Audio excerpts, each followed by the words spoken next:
All right, I want to talk a little bit about the Supreme Court case, Bevis v. City of Naperville, Illinois. Okay, so the very beginning of the case, one of the things that happened is that after a mass shooting that happened in Illinois, the City of Naperville made a city ordinance that would eventually become a state act that prevented people from owning certain types of firearms, including AR-15s and pistols with magazines over 15 rounds, and there was magazine limitations and certain other things that kind of went down with the case. Now, initially, the act went into effect.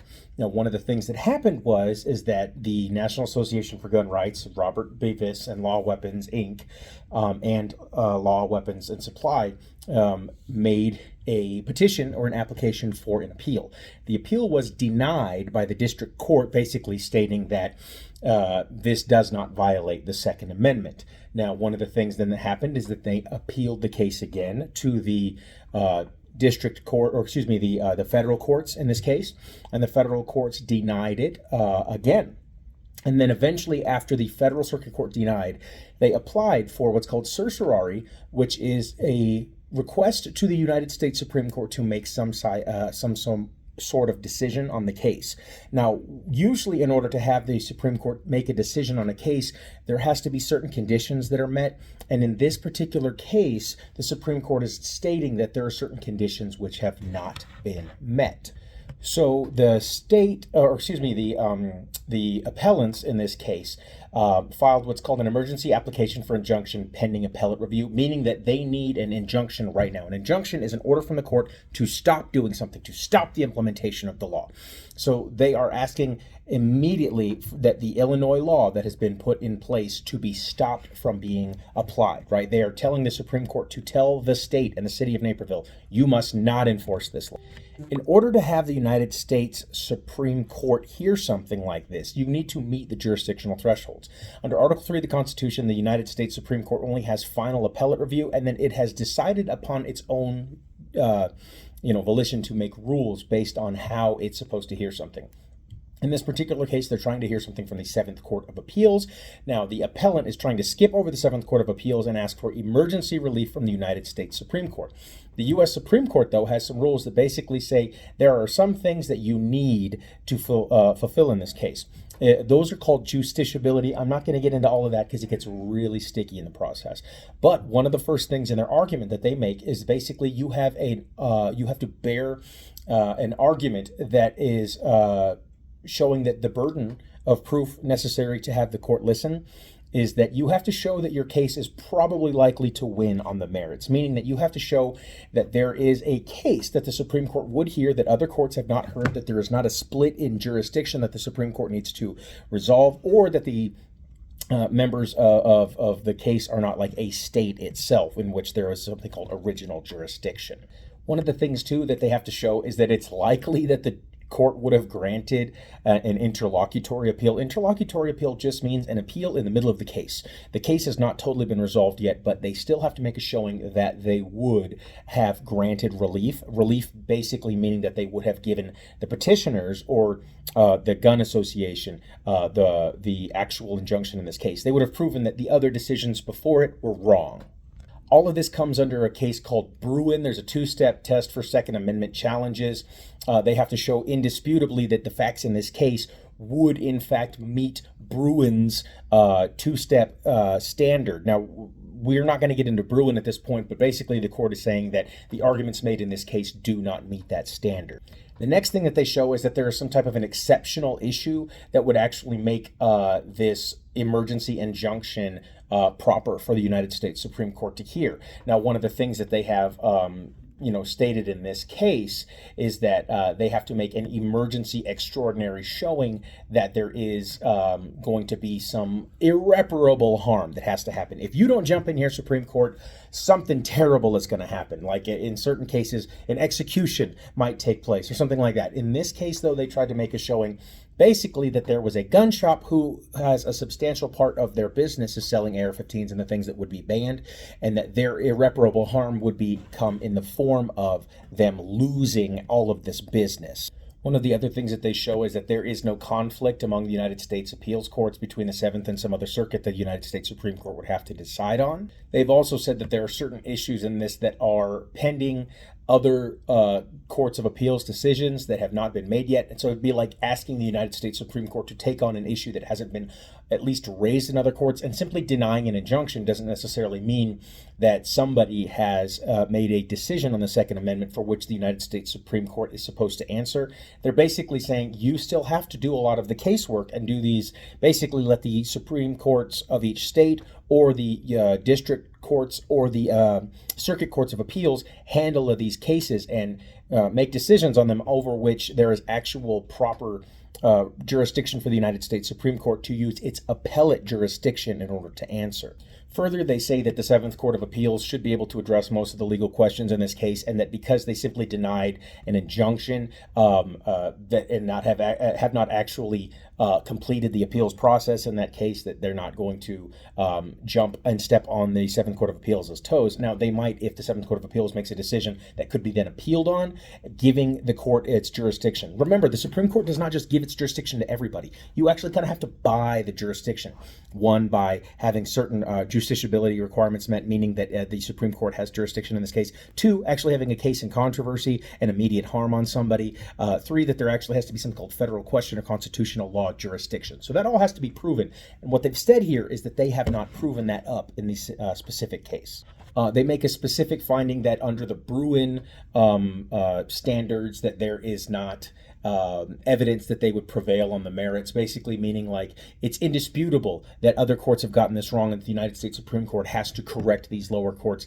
Basically, they're saying they have not shown that it's indisputably clear that they would prevail on appeal to this court. This court has not addressed the validity of laws like this act and that restrict the manufacture, sale, possession of assault weapons, or LCMs, which is large capacity magazines. So basically, they still have to pass this through the Seventh Court of Appeals or Federal District Court process of whether or not this particular law passes the Bruin test. They have not shown that it fails the Bruin test, and so one of the things is that under Bruin, which is a case that must apply here, we still have to have that, and Supreme Court is saying, I'm not going to make that decision. The Seventh Court of Appeals needs to make that decision. The next thing that they do say, though, is that they say it is not indisputably clear that the act regulates conduct protected by the Second Amendment. So in this particular case, I'm going to read some of this. To satisfy their burden at step one, applicants must prove that the regulated items fit within the category of bearable arms, this is important, that are presumptively protected by the Second Amendment. Bruin reiterated the Second Amendment right is not unlimited. This is one of the things that comes up when states want to regulate things like AR-15s and high-capacity magazines. Heller says that we do have a fundamental right to have firearms in the state, but Bruin says that we don't have an unlimited right to anything we want. Okay, so that's something that you must consider. One of the things that they make a small decision, this is called dicta, D-I-C-T-A. They make a showing, at least a preliminary showing, that magazines are not technically firearms, and magazines can be regulated. Now, under the Second Amendment, arms does not really include what we consider to be something that is protected under the Second Amendment. They say under the original writing, they basically said specifically, the word arms was a general term for weapons such as swords, knives, rifles, and pistols, but it did not include ammunition containers, flints, scabbards, holsters, or parts of the weapon as the trigger or cartridge or box. Now that's from the Seventh Circuit, which actually applies in this case. So, if anything, then they say, if in fact there is ample historical evidence that during the founding era and Reconstruction, cartridge cases and boxes were viewed as accoutrements, not arms. So there is historical precedent that things like an ammunition box, or what we would now call a magazine, is something that is not considered an arm. Effectively, in the next section, one of the things that they do is they say that the appellants have not proven that these types of magazines are necessary under a couple of other laws, and I'm not going to get into them in specific, but basically they're saying that they have to show an indisputable burden. This is not the United States Supreme Court saying that any state can ban any magazine, but what it is that they're trying to say that magazine protections are not necessarily proven in this case to be absolutely protected under the Second Amendment. What they were saying, though, is that they say, well, since 24 million Americans have AR-15 rifles, therefore it is now so common in its usage that it should be accepted under the Second Amendment. We saw this with pistols. We also saw this with ammunition. And then we also saw this with things like semi-automatics, in which, they are subject to the Bruin law. So one of the things that comes up in this particular case is that they say that at some point, 24 million Americans have owned AR-15 rifles for lawful purposes. However, the court says that their sources on that really aren't that good. What it is that they're not saying that this should be legal or illegal. What they're saying, though, is that under the law and what they have to do to prove up the jurisdiction of this case for immediate injunctive relief, basically saying that these are reasons why the magazines and magazine capacity restrictions should be covered by the Second Amendment and are therefore unalienable. The next thing that the appellant says is that AR-15s are rarely used in crime and therefore they're actually just for law-abiding citizens. The court was not really convinced of that, but they didn't make a rule. Effectively, they're trying to say that because so many magazines are out there and so many guns are out there that have this, that it should not be restricted just because as a matter of normal course, it has just become part of the American citizenry's armory. One of these on page 19, it says, in addition to applicants' failure to demonstrate that assault weapons or LCMs, which is magazines, are indisputably in common use for self-defense, defendants also presented evidence that these instruments are designed for offensive military use rather than self-defense. Effectively, they showed the opposite of what they wanted to do to the court. They're showing that AR-15 rifles are actually more like military weapons, and the Supreme Court even made a note of that. They stated on page 20, not only do assault weapons and LCMs derive from military-grade weaponry, their features render them uniquely suitable as weapons of war, but not commonly used or suitable for personal self-defense. Assault weapons are designed to allow high-velocity rounds to be fired at a high rate of delivery, at a high degree of accuracy at a long range. And these features are unnecessary in the civilian self-defense context where most confrontations involving gunfire are at close range, therefore do not require the long-distance accuracy of assault weapons. Ouch! In fact, assault weapons are inherently dangerous in a home defense scenario because they pose a serious risk of overpenetration and in most home construction materials. This is scary. All of that is to say, they're not saying that assault-style weapons are not necessarily going to be illegal or whatever, but what they are doing is giving some support basically to saying that if a state wants to have some interest in banning these types of weapons, it is well founded from a legal basis, and that the facts that were demonstrated by the appellants in this case actually further prove up their opponent's point. Next, they basically say that they did not indisputably prove that these AR-15s or an act to regulate AR-15s is inconsistent with our nation's history of regulating firearms. There are certain firearms that we have regulated in the past, and certain explosive devices and certain other particular things. The United States has banned certain things, or states have banned certain things based on certain facts, and it is still technically consistent that when a weapon like this causes certain amounts of damage, harm, or substantial risk to a home invasion scenario or to a situation where there might be mass casualty events, as we saw in the mass shooting in Illinois. Basically, they're saying that it's still kind of normal for a state to want to regulate a gun like this, and that's not out of the history of regulation of the Second Amendment. Effectively, they're saying states are not out of their mind in wanting to regulate AR-15 rifles. Now, that's something that is debatable, and I understand why there would be debate on that. But that is also basically saying the United States Supreme Court understands, and they're saying that if a state wants to regulate AR-15 rifles, and they have a pretty good reason based on such and such mass shootings and their impropriety for home defense and things like that, is that regulation in this particular case is not crazy, and that usually indisputable evidence would be that it would be something completely arbitrary and capricious and not backed up by facts. Further, they said that there was nothing critical or exigent that needs to happen right now in order for this injunction to happen. The limited amount of sales that people would lose by a small amount of businesses like gun shops is not going to irreparably harm the community. While basically, it's like saying, well, if you own a head shop and then the state banned a certain type of medical cannabis or something like that, that it's not going to, irreparably harm people. Now, that being said, it might irreparably harm some businesses or their revenue streams or cause them to lose money. It's just not something that would meet the United States Supreme Court exigent circumstances or extreme circumstances needed for an interlocutory appeal to prevent a lower court from actually addressing the legal issue. I said a lot of stuff here, but one of the things that I'm basically trying to say is this is not the United States Supreme Court making a decision on these guns, but what it is the United States Supreme Court talking a little bit about one of the reasons why they're going to deny an appeal and send it back down to the Seventh Circuit Court of Appeals to actually determine, with the advice of Supreme Court, some of the things that it has not really shown yet. Basically, they're giving some advice on why this may not pass the Bruin standard. And I advise you read the Bruin case if you want to understand there's a two-step process in determining whether or not a state has and can violate the Second Amendment through regulation of firearms. In this particular case, they give lots of reasons why the appellants in this case did not meet the Bruin standard necessarily. What that means, though, is that they could still meet the Bruin standard marginally. However, they have to show, at least on its face, or what's called prima facie evidence, that this evidence is indisputable, meaning that every court who made a decision on this was dead wrong. They violated the Second Amendment, and it's completely over with.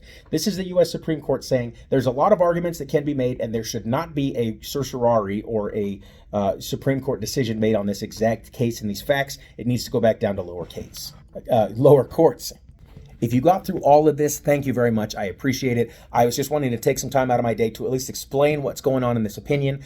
I believe that this opinion will be cited a little bit later. It's probably going to, really split a crowd. That being said, I understand a lot of their arguments. I don't necessarily want to say I agree or disagree with any of them yet, but this is the actual meaning of what this court is here to do. Do not necessarily rely on Supreme Court in all of these cases. They don't want to make decisions based on the Second Amendment. They want lower courts to make them so that they affect their local jurisdictions. That being said, does that local jurisdiction's particular reasoning violate the Second Amendment? They're basically saying the Seventh Circuit Court of Appeals should determine that, and I think that they're going to send it back down and say that this law is constitutional. That being said, we've seen this in other states. As they had said before, this is not out of the tradition of other states to regulate firearms that could potentially be dangerous, and the court gave a lot of reasons as to why. So, in specific, this doesn't break into a lot of other constitutional issues. In fact, it doesn't even really break much into the Second Amendment after Heller and Bruin, but it does make a lot of sense based on their own reasoning. That also being said, the Seventh Circuit Court of Appeals will probably make this decision